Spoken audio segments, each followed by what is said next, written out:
Hey guys, DB Smiley here. Today we're talking hard mode Bulo. I'm going to try to focus on the differences between hard mode and story mode. This is actually a very challenging fight. Compared to story mode Bulo, it is dramatically harder, dramatically more tightly tuned, and that's even before the 3.0.2 nerf to Quartermaster Bulo. We do the opening the same way as story mode, where my job is to kill those initial adds that spawn up top and mid. We're going to continue that strategy here. Add spawn.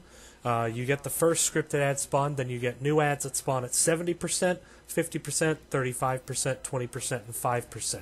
In order for the second group of ads to spawn at the end of the first mass barrage, you need to be really aggressive with DPS. We go ahead and blow cooldowns a lot in order to make sure that the ads spawn, because you want to make sure that you have every chance to kill the ads with mass barrage. After the boss moves, you start getting ready for mass barrage. We'll see it cast right here. One thing to note is when load lifters come out, you're also going to get Exonium carts. These will target whichever tank has top aggro at the time the Exonium carts spawn. These Exonium carts do quite a bit of damage. You don't want to take all four at the same time, and you actually want to move away from the raid to take Exonium carts because they have a very large destruction radius. Scatter Blaster, as you can see, hits very hard in hard mode. It actually puts a stacking debuff. You can see I have 2 stacks now called Ignored. This increases the damage of shotgun attacks. The tanks are just going to have to eat this, so what you need to do is have the tanks call out when Scatter Blaster happens. That way heals can be prioritized to the tank. You can see Isma's getting Exonium carts there, so she's backing up and I'm moving nice and far away. Now the boss is getting close to 50%. So we're going to start having a player get ready to keg the ads.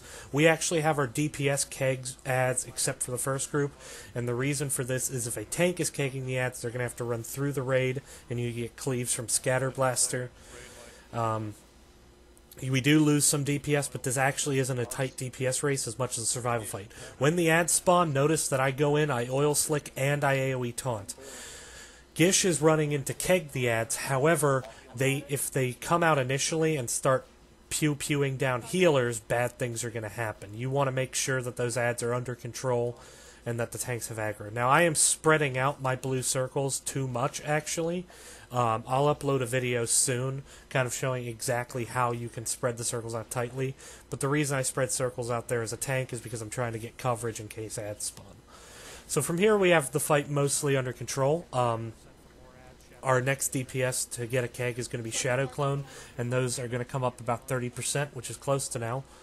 You can see I just took some load lifters there. Now the pirates are out, so again, I run in, I AoE taunt, I get aggro. Now Shadow Clone runs, he grabs the ads, and runs them right to a blue circle to kill him.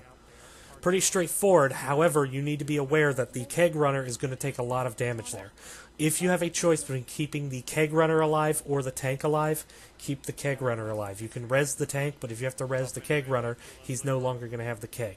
You cannot pick up 2 kegs in a row. You can see that Shadow Clone has a debuff there that looks like a barrel. If you pick up a barrel with that debuff, it's going to reduce your accuracy to 100% for a minute. Or to 0% for a minute. So from here, we're more or less just in a burn phase. We're spreading out mass barrage. More ads are coming out there, which they're going to get killed. But we start to see some deaths here. People actually mostly dying to blue circles just because we got a little bit ahead of ourselves. The blue circles, you want to spawn tightly. And like I said, I'll upload a video in the next couple days to kind of show an example of how tightly you can drop blue circles. That's if you don't need to move a lot. Tanks need to spread the circles out just to try to get coverage to kill pirates. From here, we're kind of in a burn phase. We started to get some deaths due to the fact that a healer was down and our healers are burnt out on energy. So we do somehow, despite our best efforts, manage to clear the boss here. This is a very tight fight.